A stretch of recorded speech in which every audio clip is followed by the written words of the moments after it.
Hallo und herzlich willkommen zurück zu einem neuen Fly Universe Video. Heute wollen wir uns zusammen angucken, was die häufigsten Anfängerfehler in Fly Universe sind. Und einer der ersten Fehler, würde ich sagen, ist direkt der Start.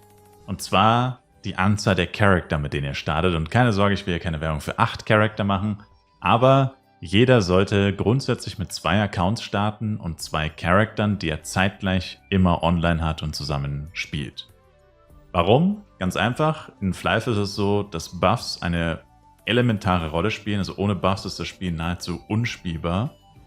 Und immer jemand anderen zu fragen oder immer jemand anderen dabei zu haben, der euch buffen kann, das ist einfach extrem unrealistisch. Das wird in der Regel nicht so sein und es wird euch einfach Zeit kosten, es wird euch Nerven kosten und es ist einfach heutzutage gang und gäbe, dass man mit 2 Charaktern spielt. Das Spiel hat sich leider in diese Richtung entwickelt, dafür gibt es verschiedene Gründe, auf die ich jetzt hier gar nicht eingehen will, aber es ist nun mal so und das ist eine Tatsache, die man ja leider akzeptieren muss irgendwo. Die einzige Variante, wie man das quasi umgehen könnte, wäre, wenn man einen Main Assist bzw. später Ringmaster spielt und den quasi als Main Character hat, Full Int, dann ist man Buffer und kann gewisse Spielstile auch alleine ausüben. Aber selbst dann ist es so, dass man mit 2 Charaktern grundsätzlich halt auch immer einen Leecher dabei hat, der einen minimalen XP-Bonus gibt und so. Also mit 2 Chars hat man es einfach leichter.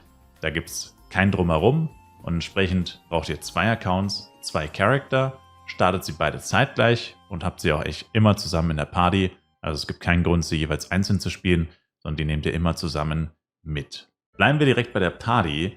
Die Party sollte grundsätzlich, wenn ihr 2 Charakter habt, immer auf Schaden sein. Wenn ihr 2 Charakter spielt und die Party auf Schaden ist, dann ist es so, dass viele Anfänger es halt leider so machen, dass sie die Party auf Level stellen, damit beide Charakter irgendwie zeitgleich Level 15 erreichen oder so. Will ich jetzt gar nicht drauf eingehen, da gibt es verschiedene Gedankengänge, warum das so ist. Tatsache ist, es ist einfach falsch. Also wenn ihr die Party auf Schaden stellt, bekommt ihr effektiv mehr Gesamt-XP. Wenn ihr die Party auf Level stellt, dann halbiert ihr einfach nur die XP und verteilt sie auf 2 Charakter.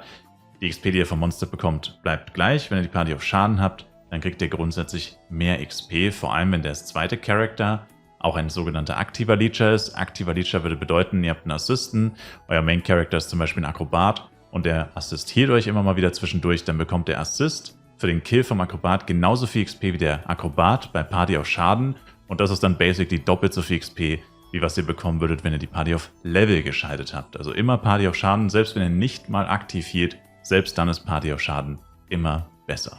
Bleiben wir gleich beim Thema Party. Und zwar stellt sich jetzt natürlich die Frage, na gut, ich bin jetzt Level 1, 15, 20, 30, was auch immer. Wo finde ich denn eine Party? Das ist tatsächlich ganz cool, wenn ihr in keiner Party seid, also zum Beispiel ihr seid gerade eben erst online gekommen, dann drückt ihr einfach die Taste P, das ist das Partyfenster und könnt hier unten links auf Search klicken. Und dann werden euch hier ganz viele Partys angezeigt und das Coole ist auch, es wird euch auch angezeigt, wo diese Partys auch über die Party-Scrolls verfügen. Hier ist vor allem diese Red Scroll, diese rote Schriftrolle ist relevant, weil die sorgt dafür, dass alle Party-Skills für alle Partymitglieder gelten, abgesehen von Link Attack natürlich, aber die sorgt einfach dafür, dass sich die Reichweite der Party-Skills vergrößert, eben auch auf Charakter, die nicht in der Nähe vom Party-Lead sein können oder sind.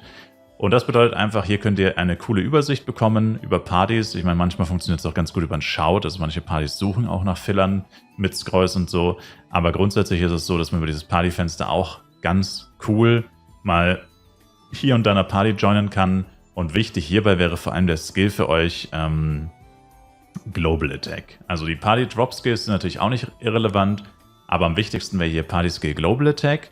Früher war es ja so, es gab nur Link Attack und heutzutage ist es so, in Fly Universe gibt es auch Global Attack. Und Global Attack ist im Endeffekt wie Link Attack für alle Partymitglieder. Einziger Nachteil ist halt, dass es nur halb so stark ist wie Link Attack. Aber ihr bekommt einfach nur dafür, dass ihr in der Party seid, einen Schadensbonus von bis zu 20%, wenn die Party voll ist. Und das ist schon ziemlich cool, ziemlich hilfreich. Dadurch macht ihr quasi permanent 20% mehr Schaden, wenn ihr immer in der Party mit Global Attack seid. Global Attack und Red Scroll. Und das wäre halt auch etwas, worauf man definitiv achten kann, was wahrscheinlich auch viele Anfänger nicht wissen, dass es überhaupt dieses Party-Suchmenü gibt und eben, dass dieser Global Attack Skill existiert.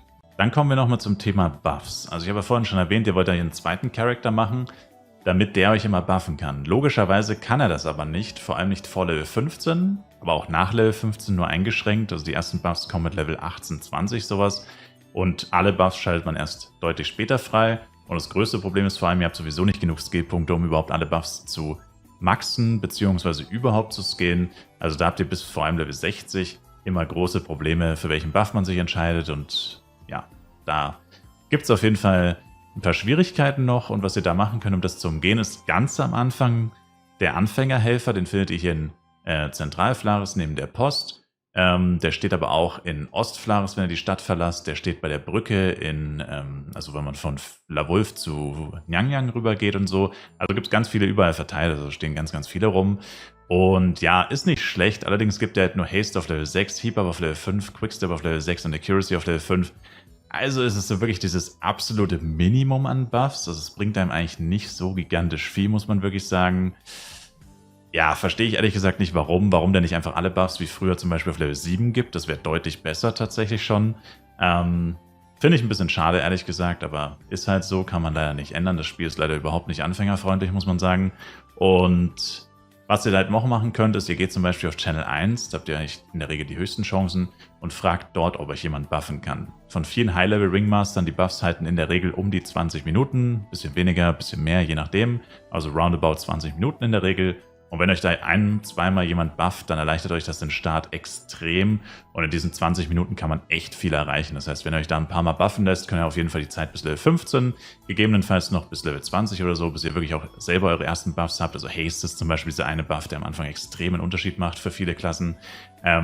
Bis ihr das eben habt, ja, könnt ihr euch da eben so behelfen. Würde ich jetzt nicht unbedingt sagen, dass das die beste Taktik ist oder dass es unbedingt ein Anfängerfehler ist, weil ich glaube, das macht fast jeder Anfänger tatsächlich, dass er andere Leute darum bittet, sie zu buffen. Aber falls ihr selbst noch nicht auf die Idee gekommen seid, dann eben jetzt. Aber wie gesagt, auf jeden Fall Minimum die Buffs vom Anfängerhelfer mitnehmen. Aber wie leider schon gesagt, die sind echt nicht sehr gut.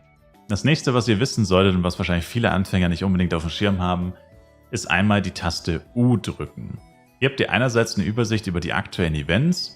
Würde ich jetzt persönlich sagen, ist jetzt nicht so relevant auf jeden Fall, weil es einfach, naja, nur eine Übersicht ist. Es sagt euch nicht, was für Events laufen. Ihr könnt auch nicht draufklicken, um mehr Infos zu bekommen. Also, ja, was für Events laufen, das sagt es euch schon, aber nicht, was das Event jetzt ist quasi. Ja, ist ein bisschen blöd, verstehe ich auch nicht so hundertprozentig, ehrlich gesagt. Also, dass das nicht mal eine Verlinkung auf die Website hier ist, irgendwie ein bisschen blöd. Aber egal, uns geht es um diesen zweiten Tab, nämlich Spielzeit. Und zwar, wenn ihr 40 Minuten online seid jeden Tag, bekommt ihr 4 Belohnungen. Und diese Belohnungen, ich drücke es einmal, wie ihr seht, können verschiedene Power-Ups sein, Food-Items und so weiter. Ich habe jetzt in dem Fall 25 Star-Candies bekommen. Jetzt würde man vielleicht sagen, ja, wow, 25 Star-Candies. Aber ehrlich gesagt ist das ziemlich insane. Die heilen 1200 HP. Das ist quasi Non-Plus-Ultra-Food für jemanden jetzt wie mich mit Level 1 oder so. Also ist auf jeden Fall nicht schlecht. Also alles, was man da bekommt, ist in der Regel eigentlich ziemlich cool, ziemlich gut, vor allem für einen absoluten Anfänger. Einzige, was jetzt wirklich komplett nutzlos wäre, wäre zum Beispiel die Feuerwerkskörper oder so. Aber in der Regel kriegt man da schon echt geile Sachen raus. Vor allem, wenn man das täglich macht. Und bei der Anmeldeserie einen Tab weiter, das ist das gleiche. Hier sind es halt Tage, wo man sich anmelden muss. Also Tag 1, Tag 2, Tag 3, Tag 4, Tag 5. Aber nee, keine Sorge, ab Tag 6 wird es dann nicht resettet, sondern ab Tag 5 bleibt es immer auf Tag 5, sofern ihr euch jeden Tag weiter einloggt. Also wenn ihr jeden Tag einmal online seid, dann erhaltet ihr die Streak aufrecht von diesen 5 Dingern. Und dann könnt ihr insgesamt hier 5-mal rollen. Zeig's nochmal. Da zum Beispiel Upcut Stone war da dabei oder Low Upcut Stone, whatever. Wow, okay, das ist insane. Das waren jetzt 2 Versuche. Das ist richtig geil. Okay, ja, 2 Versuche. Ich habe jetzt eine Low ES-Ampli bekommen für 1 Stunde 25% mehr Erfahrung. Und diese 25 Star Candies. Und das waren nur 2 von insgesamt 9, die man hier insgesamt freischalten kann. Natürlich, wie gesagt, hier müsste ich jetzt noch 4 weitere Tage mich einloggen, was ich jetzt natürlich nicht gemacht habe. Aber grundsätzlich, wenn man das, wie gesagt, macht, jeden Tag, da kann man sich schon wirklich viel mit holen. Und cool ist halt auch, selbst wenn ihr mal keine Zeit zum Spielen habt, einfach kurz online kommen und entweder 40 Minuten online bleiben, das kann man ja auch mit dem Handy machen, theoretisch, oder halt zumindest hier die 5 Belohnungen abholen und einfach ein paar Power-Ups ansammeln, die man dann später benutzen kann. Und das war es aber noch nicht, dann gibt es noch einen Tab weiter, und zwar den gesamte Verbindungstab. Und hier ist es das gleiche im Endeffekt. Hier kriegen wir für jeden Tag, wo wir uns einloggen, eine einmalige Belohnung. Also das hier ist alles einmalig bis Tag 28. Nach Tag 28 resettet das Ganze nicht und die Belohnungen können wir uns nie wiederholen im Endeffekt. Also es wurde zwar in der Vergangenheit ein paar Mal geresettet, das haben sie jetzt schon sehr lange nicht mehr gemacht und sie haben jetzt auch etwas eingefügt, hier Premium Total Connections, wo man sich dann was aus dem Cash-Shop kaufen muss, um das hier freizuschalten. Also die Tendenz geht wohl dahin, dass das hier nicht mehr resettet wird. Ist aber nicht sicher, könnte vielleicht in der Zukunft auch mal sein, dass es doch nochmal resettet wird für alle Spieler, aber vermutlich nicht. Und hier könnt ihr zum Beispiel ab Tag 3 2 Tage CS-Pad bekommen, so ist nicht schlecht, aber hier kann man halt auch kritisieren, dass da viele Items drin sind, die man jetzt vielleicht nicht unbedingt als Anfänger braucht, beziehungsweise dass es halt doch recht lange dauert, bis man die Items freischaltet. Also ich meine, klar, an Tag 1 ist diese Erfahrungsschriftrolle ist schon cool, aber dass man das CS-Pad zum Beispiel erst an Tag 3 bekommt, nicht so gut und es hält auch nur 2 Tage, also ja, aber holt es euch auf jeden Fall, es schadet nicht und ist auf jeden Fall ja, wichtig. Ab Level 125 gibt es dann noch das Level erreichen, das ist unter Spielzeit. Da könnte ich auch ab und zu Belohnungen holen, vor allem im High-Level, also wie gesagt, ab 125 beginnt es. Überall, wo steht ausverkauft, das liegt einfach daran, dass die Belohnungen begrenzt waren, zum Beispiel auf die ersten 100 Leute, die Level 120 erreicht haben. Das heißt, diese Belohnungen sind da schon ewig nicht mehr drin.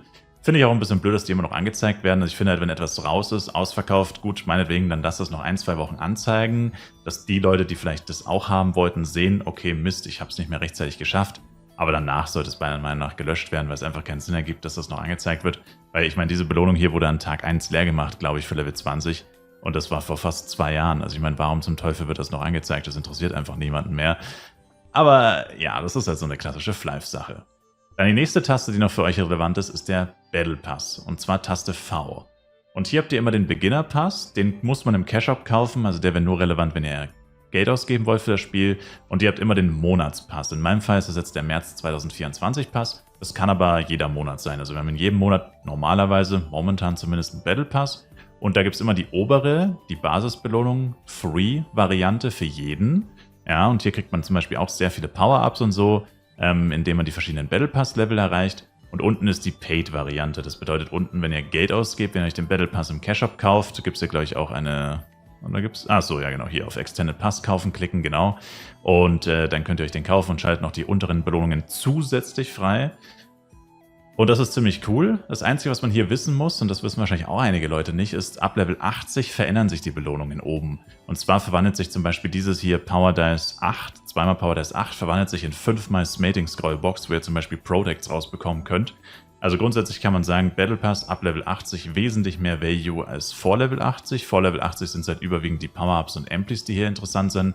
Power Dice vielleicht ein bisschen, aber naja, ist nicht so gewaltig. Aber ist schon ziemlich cool auf jeden Fall. Und das resettet halt, wie gesagt, jeden Monat, immer zum Monatsersten. Und dann habt ihr einen Monat Zeit. Und was ihr machen müsst, ist halt im Endeffekt hier solche Missionen abschließen, 60 Minuten online sein, ein paar Monster töten und so weiter. Ist in der Regel echt für Leute, die wirklich aktiv spielen, relativ einfach, diesen Battle Pass abzuschließen. Und die Belohnungen können sich auf jeden Fall sehen lassen. Und wie gesagt, hier will man halt möglichst ab Level 80 oder schnell Level 80 erreichen, um hier die besseren Belohnungen zu bekommen. Und wichtig wäre, wenn ihr wisst, okay, ich bin jetzt Level 75, morgen ist der Monatserste, das heißt, ihr werdet nächsten Monat definitiv Level 80, holt euch die Belohnungen erst ab, nachdem ihr Level 80 erreicht habt. Wenn ihr euch die Belohnungen jetzt abholt, zum Beispiel auf Level 75 oder ich auf Level 1, und ich erreiche dann gegen Ende des Monats noch Level 80, dann habe ich die Belohnungen ja schon abgeholt und kann sie nicht nochmal holen. Also das geht nicht. Das immer bedenken, man kann sich die Belohnungen nur einmal abholen. Das ist jetzt vielleicht nicht so stark an Anfänger gerichtet, aber es gibt auch den Tower mittlerweile in Flive Universe und mittlerweile seit ziemlich genau einem Jahr gibt es den. Und zwar heißt der hier östlicher geheimer Raumverwalter und befindet sich hier oben in Nordflaris. Und was ihr da machen könnt, ist, ihr könnt ab Level 86 jeden Tag Dailies annehmen, also ab Level 86 für den Rest des Spiels, und könnt dann in den Tower reingehen. Hier stehen auch die Levelbegrenzungen immer dabei und könnt dann für eine geringe Penya-Gebühr da reingehen, Monster töten und bekommt dann XP und Penya-Belohnungen. Also ihr macht in der Regel immer Plus, also wegen den Eintrittskosten keine Sorge, ihr macht immer Plus, wenn ihr die Quests alle erledigt. Und das ist auch ziemlich cool. Jetzt nicht wirklich für Anfänger gedacht, weil ab Level 86, wie gesagt, aber ich wollte es trotzdem mal erwähnen, dass es das gibt. Als nächstes kommen wir zum Thema Stats. Das ist etwas, was wirklich sehr wichtig ist. Viel wichtiger ist noch die Skills, würde ich sagen. Und zwar ist es hier einfach so, dass viele Leute am Anfang sehr unsicher sind, wie sie statten sollen und wie sie das alles managen sollen. Also dazu kann ich schon mal eine Sache sagen, ist jetzt ein bisschen Eigenwerbung, aber ich habe zu jeder Klasse einen Guide hochgeladen, der vor allem an Anfänger und Free-to-Play-Spieler gerichtet ist, aber natürlich von jedem oder hoffentlich für jeden ein bisschen hilfreich sein kann, wo ich einfach so möglichst probiere, auf alles so ein bisschen einzugehen, was so wichtig ist, wie man statten sollte und so weiter und so fort. Das gibt es sowohl für die First Job Changes als auch für die Second Job Changes von mir. Also da kann man sich auf jeden Fall erkundigen. Dann kann man natürlich grundsätzlich einfach andere Spieler fragen oder halt im Livestream oder so fragen von jemandem. Also da wird einem in der Regel auch immer geholfen, wenn man jetzt wirklich gar keinen blassen Schimmer hat. Grundsätzlich ist es aber so, es ist eigentlich relativ einfach, wenn man weiß, wie die Klasse funktioniert. Also muss euch halt einfach bewusst sein, hoffentlich von früher, falls ihr schon mal Flive gespielt habt, was eure Klasse braucht. Und in Flive Universe gibt es so die gängige Meinung tatsächlich, überraschenderweise vielleicht für den einen oder anderen, dass man meistens auf Main-Attribut Only geht. Also selbst wenn man jetzt AOE spielt oder selbst wenn man... Ja, AOE ist eigentlich das Hauptbeispiel, würde ich sagen, wo es nicht so wäre. In der Regel willst du wirklich immer zum Beispiel Blade, Full STR, Ranger, Full Dex. Und meistens ist es so, dass die Leute sich dafür entscheiden, nur auf einen Wert zu gehen, um dann den Rest durchs Equipment auszugleichen, falls man vielleicht mal doch mehr HP oder so braucht. Also in der Regel geht man immer auf den Main-Stat, der im Schaden gibt, und abweichende Werte, die man benötigt, probiert man dann eben durch Equipment, durch Gegenstände, durch Power-Ups oder so etwas auszugleichen. Wichtig wäre hier aber vor allem noch, wann man denn ein Gratis-Restat bekommt, also wann einem die Anfängerfehler so ein bisschen verziehen werden. Und das ist eigentlich relativ einfach, und zwar ist es so, dass man auf Level 15 einen Restat bekommt und auf Level 60. Also die Anfangszeit 1 bis 15 und dann die Zeit als First Job kann man quasi relativ sorgenfrei spielen oder auch sich für verschiedene Sachen mal interessieren. Also zum Beispiel, man will jetzt vielleicht doch AOE mal ausprobieren im Low-Level, wo es vielleicht ein bisschen leichter ist. Bevor man sich im High-Level dann festlegt, will ich AOE oder 1v1 spielen oder was auch immer. Und das kann man im Low-Level ganz gut. Wie gesagt, das Vagrant ist es vollkommen egal, was man macht. Also man sollte in der Regel eigentlich auch hier auf Damage gehen. Int zum Beispiel, das Vagrant würde mir jetzt ja nicht viel bringen. Und das wird zum Beispiel restattet auf Level 15. Bedeutet aber nicht, ihr bekommt ein Restat, sondern es bedeutet, eure Stats werden automatisch restattet, beziehungsweise zurückgesetzt. Und das heißt, wir könnt einfach die Stats neu verteilen oder müsst sie neu verteilen auf Level 60. Genau das gleiche, ihr bekommt keinen Restat, sondern müsst alle eure Statpunkte nochmal neu verteilen. Aber das ist ja basically wie ein Restat und das ist halt ziemlich cool, weil das heißt, man kann, wie gesagt, da halt unterschiedliche Wege einschlagen, ohne dass man dann irgendwie Geld bezahlen muss, sei es jetzt Penny oder F-Coin, um das Ganze dann rückgängig zu machen. Also das ist ziemlich cool. Was ihr auf Level 60 auf jeden Fall nicht bekommt, ist ein Reskill. Also ein gratis Reskill bekommt ihr mit Level 15 als Item von der Job Change. Und das könnt ihr dann später bei vielen Klassen benutzen. Also in der Regel benutzt man das so zwischen 60 und 70, 60 oder 65 bei den meisten Klassen, um dann eben statt auf die First Job Change Skills zu gehen, auf die Second Job Change Skills zu gehen.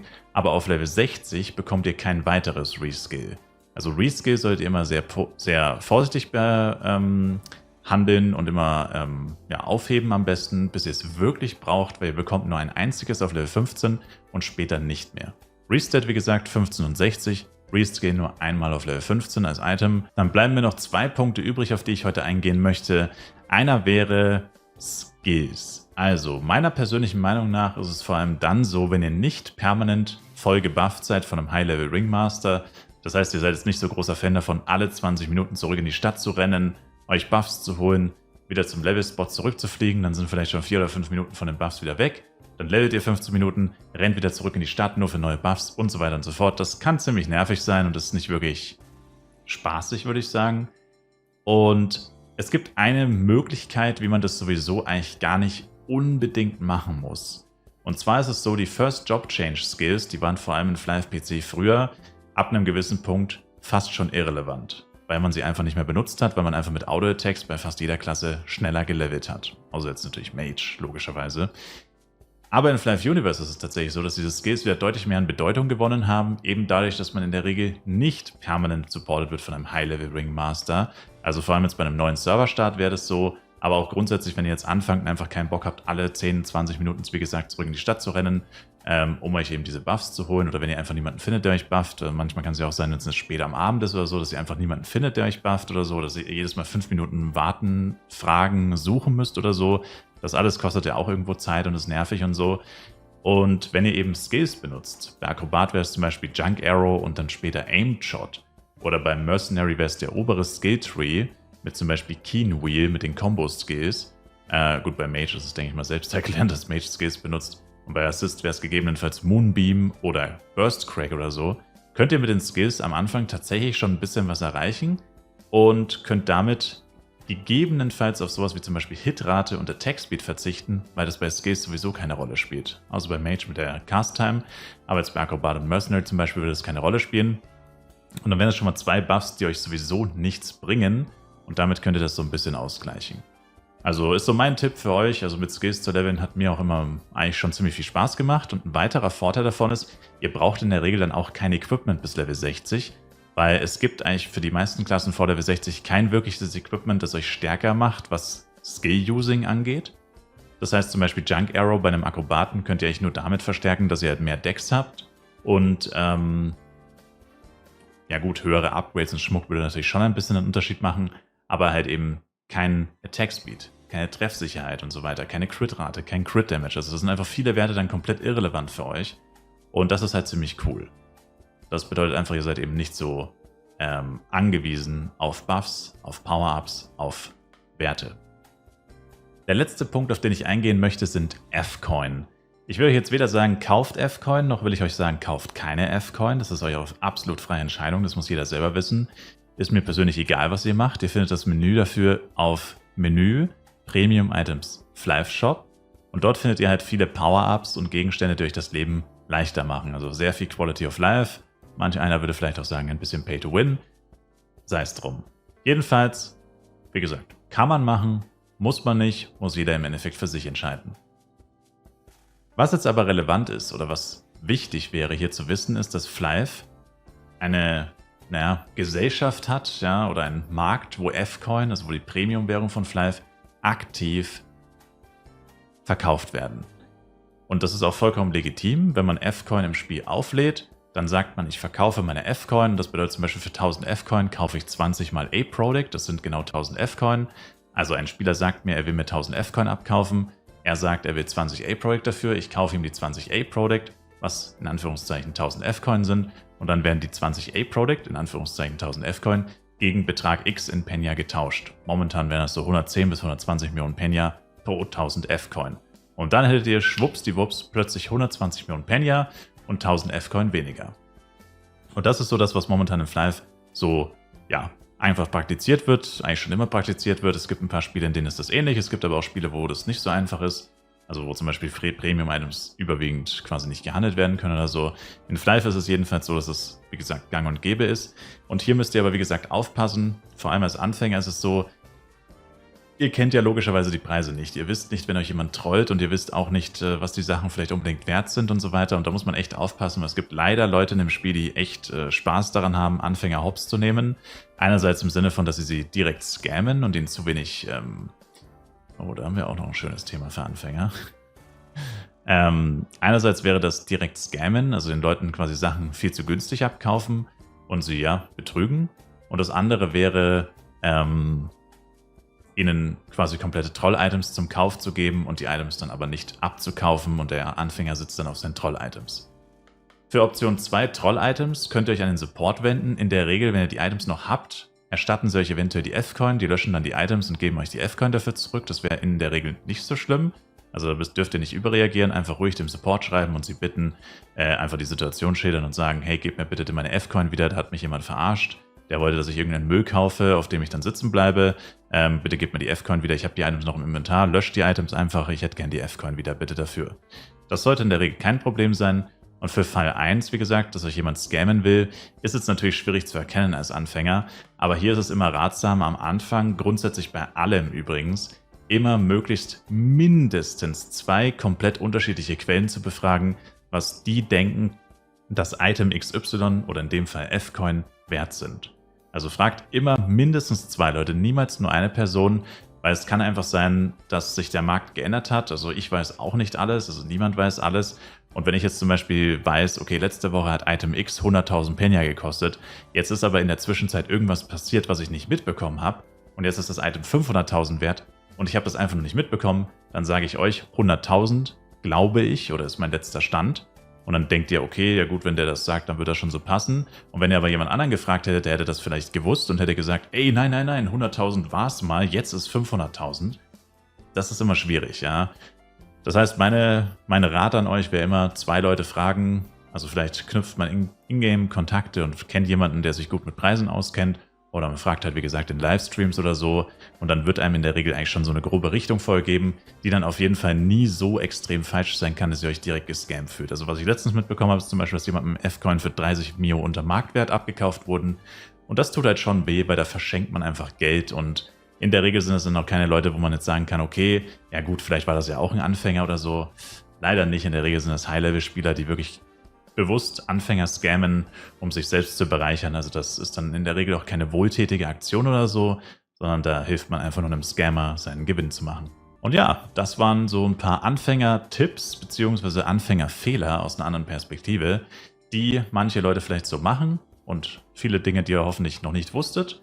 Ich hoffe, euch hat das Video gefallen. Ich hoffe, ich konnte dem einen oder anderen von euch vielleicht die Augen öffnen, was angeht.